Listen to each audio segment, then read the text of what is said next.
And welcome back, everyone. Welcome back to our second match of our second broadcast of the night. Welcome back. We just wrapped up with Spirit versus Dolan, and now we are hopping up a little bit further here in the bracket to our next match, to our ZvZ, and spawning in the bottom left-hand corner of Frostline. We have our yellow Zerg player. We have a yellow Zerg representing 3D Clan. It is GgMaChine. And spawning in the top right-hand corner, we have the Finnish Zerg player, the blue Zerg representing Lem. It is Mixu. Lem for Clem. Ah, beautiful. As we are settling in, now we did just get an update, and I believe Fire versus Spirit is going to begin momentarily. That was announced as we were setting up our lobbies here for the ZvZ, so it is a little bit unfortunate. We were already kind of committed to our next series, but if all goes well, and if this series is a little bit shorter, then we will be able to catch the tail end of that match. Just for some greater context, though, the winner of Mixu versus GgMaChine goes up against the winner of Spirit and Fire. So these two kind of matches, they face off against each other in a qualifying match. They lead into each other, is what I should say. Oh my god, Jesus. Mixu, calm down. Oh my god. The rallies was crazy. As the overloads are moving out, so far a hatch gas pool, standard openers here from our players. Nothing too crazy, nothing too wild, not yet. As we are loading into Frostline. And again, the map is quite spacious, quite wide open. I would imagine we'll be embracing some Ling Bane aggression here coming into the mid-game. We'll keep an eye on our players when it comes to the timing of their gases, timing of their Baneliness, whether or not they take their third bases, whether or not they skip their Baneliness as well. There are options with how our players do want to play this out. But in general, I feel like Ling Bane aggression is going to be embraced here on Frostline. Here we go.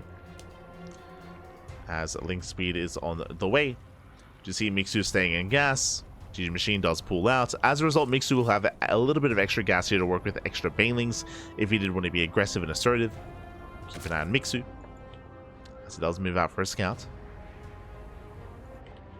To have GgMaChine setting up for his third. Likewise, so is Mixu. Both players expanding. Baneliness going to be on the way from the side of our blue Zerg player behind the mineral line.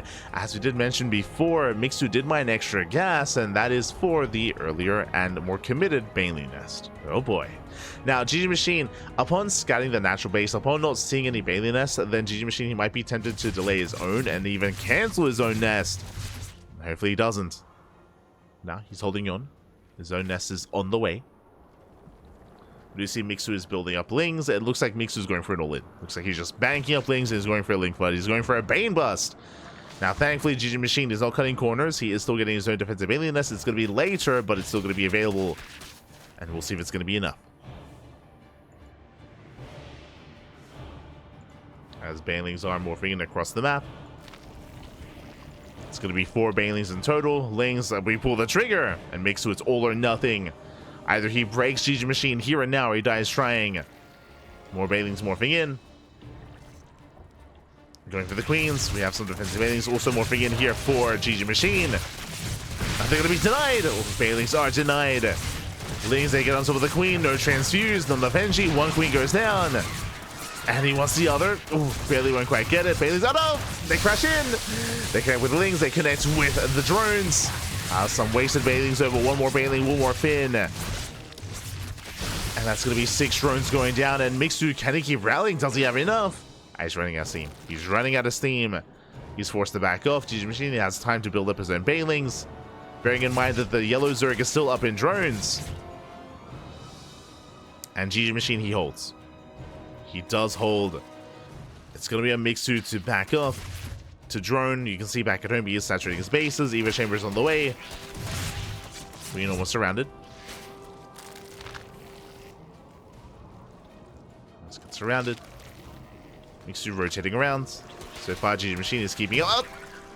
It's keeping up. Zones away. Oh, it's going to be a bit of a waste. 2 Bailings, they do get picked up. And all the best trades here from our yellow Zerg. Nice target firing with the Queens. GgMaChine is still holding. Still holding on.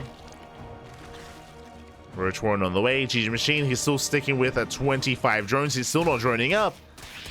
And now it's time for the counter all in. Meanwhile, Lings, they flood into the main. Distracting. 2 Banelings morphing in as well. Oh, does he notice? Did he? Oh, he did! Thankfully. Did notice in time.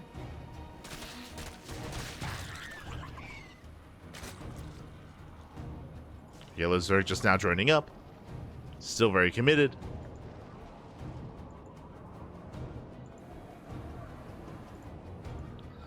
Still is quite committed as he moves out.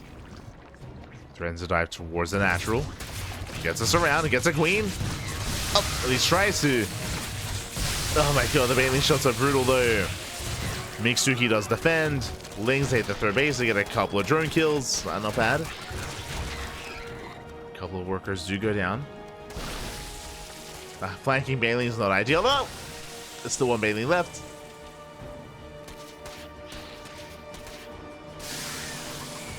And again, the Banelings, they buy a lot of time. A bit of miscontrol there from GgMaChine. Does want the queen. Will get it. But once again, throws away the Banelings, and with that, Mixu is holding. So just some chaotic control here by GgMaChine was less than ideal. Doesn't get enough damage, is behind in workers. Still on 36 drones.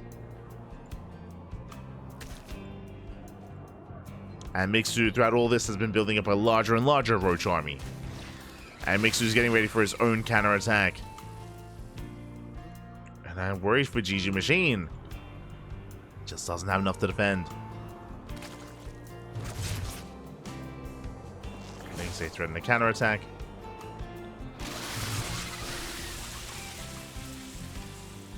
Mixu moving in.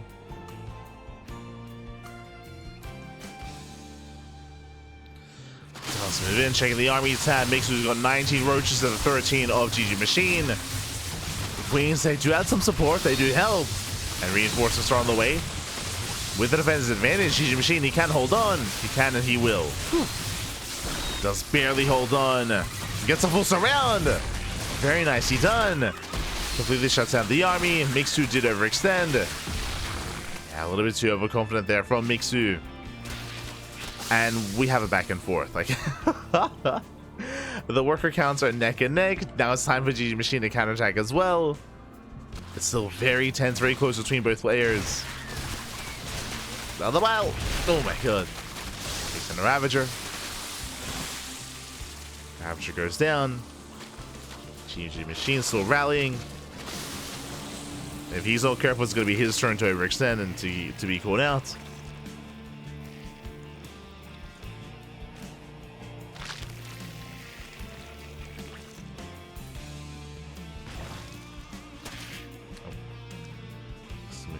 Is keeping up. He is keeping up, going for a Ling run at the same time. Third base is exposed for GgMaChine. Looks like he did notice and does respond. Pulls away. Going for the surround of the biles. They do not connect. He was banking on those biles. With that, with those Ling reinforcements, oh, he's trying to gain ground. But he runs out of Lings. And no more Lings here for GgMaChine. That means that he just doesn't have enough to break through. Mixu, he will defend. And he cleans up every single Roach, every single Ravager as well. GgMaChine trying to escape here. Escapes with maybe 1 Roach. Maybe. 1 escapes. And that Mixu is droning. Mixu is droning. +1 range is almost done. A lair is on the way for, of course, Roach speed. So +2.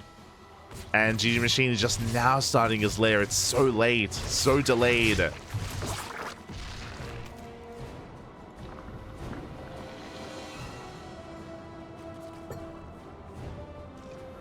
Mixu looking good.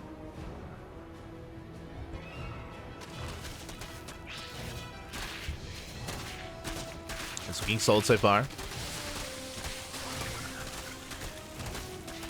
It does get somewhat caught out. I'm not too in love with the idea of Mixu pushing though. Again, time and time again, we've seen the aggressor struggle to really end the game, to really break through, and they end up throwing away too much. So Mixu now he backs off, taking gases, saturating his third base. +1 range is done. Can now work towards +2.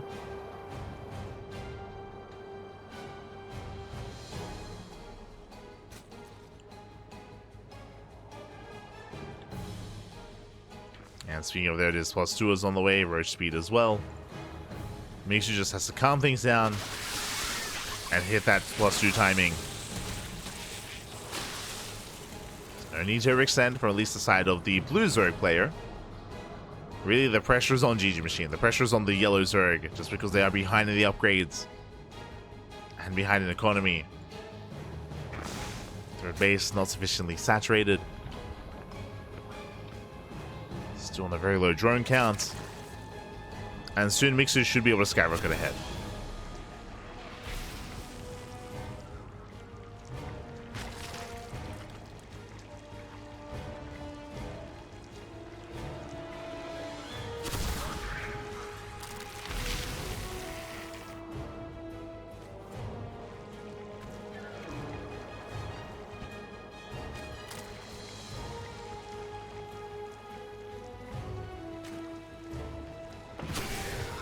As Mixu is going to be the first to max. He's close to maxing out at this point. GgMaChine still at 2.5 base all in. 47 drones. He's focusing on his roach army.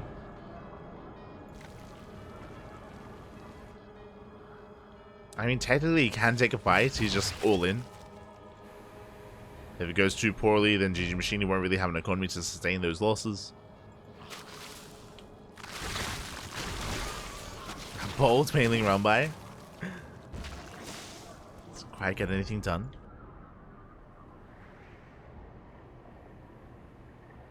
And here we go. Mixu's maxed. He's maxed out. He's got that 200 supply. And here he should be trading. As roaches they get across the map, they hit the fourth. Mixu not much room to defend. The Wilds! Oh, the Wilds do connect. Likewise, they also connect in favor of Mixu. Ooh. And once again, Mixu just tanking the Wilds. Oh my god, they just keep connecting. But despite that, Mixu just barreling on through. Numbers are on his side. Despite the Wilds, it doesn't matter. And GG gets called. Mixu will take game number 1. GG. GG will play a very chaotic game 1, very back and forth. There were moments for Mixu, moments for GgMaChine, but at a certain point, both players did end their aggression. They attempted to stabilize on 3 bases, and Mixu was the first to drone, to saturate, to embrace those upgrades, to tech up, and was able to embrace that mid-game that much faster here compared to GgMaChine, and of course, end up with that maxed out army, with that upgrade advantage as well. And Mixu does take game number 1, and now we're jumping into game 2. Ooh, and we're going to be loading into a newer map here. We're going to be loading into Home. What I'm referring to here is that we do feature a unique map pool, specifically here in the OSC bracket, and I would imagine the end of year season championship as well. We do have an extended map pool where Abyssal Reef has been stripped away, has been taken out of the map pool, and instead we're incorporating some of these otherwise TLMC maps. Let's go. Let's embrace it. As in the top right hand corner, we have the yellow Zerg player. The yellow Zerg down in the series. We'll see if he bounce back. Representing 3D Clan, it is GgMaChine. And spawning in the bottom left hand corner, we have the Finnish Zerg player, the blue Zerg. Spawning in the bottom left hand corner of Home, it is Mixu. Leading the series at 1-0. Again, he needs one more game to close it out, to advance on to a qualifying match. We'll see if we can get there. But now, it's going to be the initial 15 Overlord. Does move out. Extractor trick, I should say. The initial extractor trick into expand. GgMaChine going for the much more stock standard hatch gas pull. And we're settling it.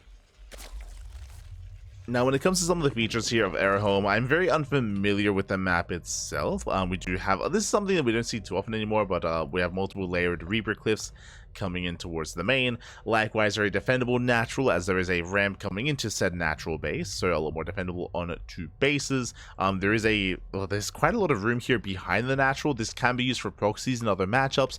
I'm referring to Terran and Protoss space proxies. They can be set up here behind the middle line. That can be a factor 100%. When it comes to the rush distance by ground, oh, I remember this map. We've casted here before. I recall.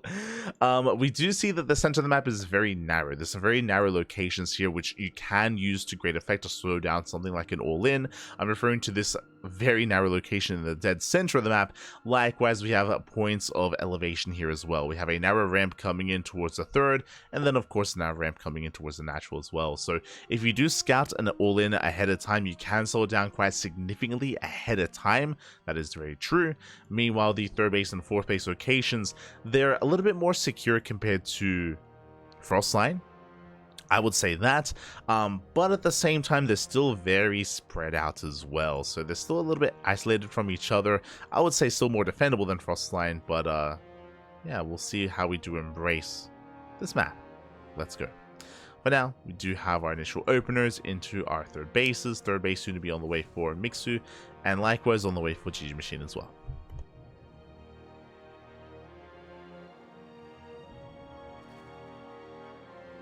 Here we go. Here we go, Baneliness for Mixu. If you recall last game, the game did begin with Mixu going for a Link Flood Bane bust, which did not go scouted and had a lot of potential, but did not quite kill GgMaChine. Did give him a nice advantage though. This time a much more standard opener here. Baneliness for both players. Joining up. Mixu does start a wave of 10 Lings. GgMaChine not too far behind him. Not too far. Is going Hydra ever good in ZvZ Roach Wars, or do you just want to make more Ravagers instead? There is a place for Lurker tech in ZvZ. Basically, like you would only really want to make Hydras, one, if your opponent's going Muta. So if you're ever up against Mutas, then Hydras, they have to be your response. But typically, if you're locked in Roach versus Roach Wars, going into Hydras can be a very difficult thing to do, because if you're making Hydras, if you're teching into Hydras, that means that's money that you're not spending on Roaches. So typically, it means that you're going to be falling behind in Roach Ravager, and if your opponent dives in, then you can just straight up die. Like if you're caught mid-transition into Hydra production, then you can just straight up fall over.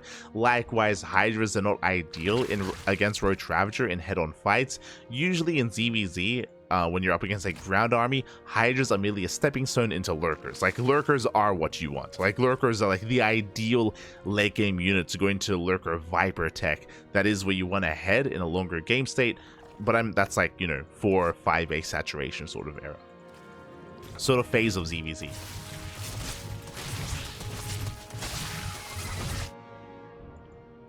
But that's if the game can end up in that direction. Until then, did have some Ling aggression here at the third base. We see GgMaChine attempting a counterattack, but Mixu, he's already embracing his Roach production. The Roaches they have built up, and Mixu, he has survived the Ling Bane phase of ZvZ. He has since survived. Both players now saturating their bases, saturating their thirds. No Evo Chamber. There we go. I was a little bit concerned. There it is, Evo Chamber now on the way for those upgrades. And we're getting into the Roach v Roach phase of ZvZ. Now we have a bit of a give and take. Mixu will have the faster Evo Chamber and faster +1 range as a result. Meanwhile, GgMaChine, a faster lair with this can go into faster Roach speed, of course, or even a faster Spire. That is going to be available here to GgMaChine. +1 range on the way, actually on par with each other. +1 range has begun at the same time. Both players saturating their bases, joining up. Still no lair. The longer this goes on without a lair, the more concerned I am for Mixu and for GgMaChine as well, as this may just be a hashtag all-in. Oh boy. Okay. Yeah, a little bit concerning here. As Mixu, he is cutting workers at 58. He's massing out more roaches. We'll take an extra gas geyser. A lot of gases, actually. Gonna use gas at the third. And the gas is at the natural. Is this a mistake that it doesn't have a lair? Like, it's very late. But he's droning up. So I'm a little bit concerned here for Mixu. As again, he's saturating. Getting up to proper 3-base saturation. Failing run by waddles in. Mixu does defend. Mixu getting a what is happening? He's getting a 4th base. Am I crazy? Yeah, no lair. There's no lair, there's no roach speed. Soon he's gonna want to start +2, but he won't be able to. Oh, it's a cancel on the 4th. And Mixu, I mean, this should just be all in at this point. At this point, I have to believe it is intentional. So he's just going for a hashtag 1+1 range all in. It's going to be all or nothing for Mixu. Mixu, he is up in army supply. Bear that in mind. He is up in army supply. He has a massive amount of roaches. And he pulls the trigger, and it's all or nothing. It's all or nothing for Mixu. Just a complete all in. Back at home, GgMaChine trying to build himself up. Is down in army. And he's forced to engage. And Mixu just trying to brute force his way in. And he's gaining ground. And forcing his way up the ramp and breaks through the defensive line of roaches. 16 roaches in production, but it might just be too late.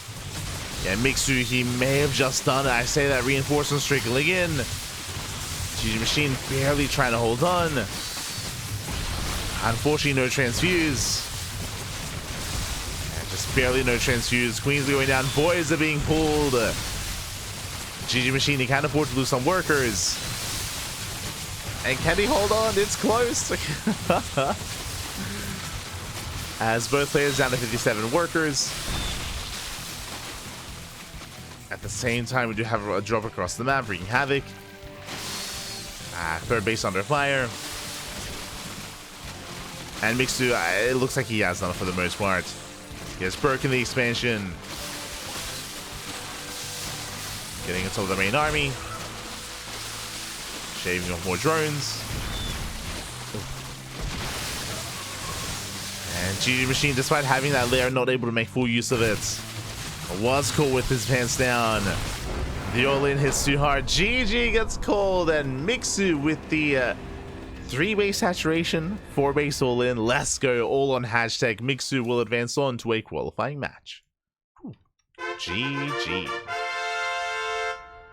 GG, well played. It was a very close defense. Unfortunately, GgMaChine, he didn't know what was happening, didn't scout. Because of that, he was droning, he was teching, and unfortunately, he wasn't quite focusing on setting up for that defense. If he had known what was happening, I'm sure we would have seen some spine crawlers, and of course, a hyperfixation on just pure roach production. Alas, GgMaChine, he was caught with his pants down, was not fully aware of what was going on, and with that, Mixu advances on. And we're here to find out who faces off against Mixu in the next round.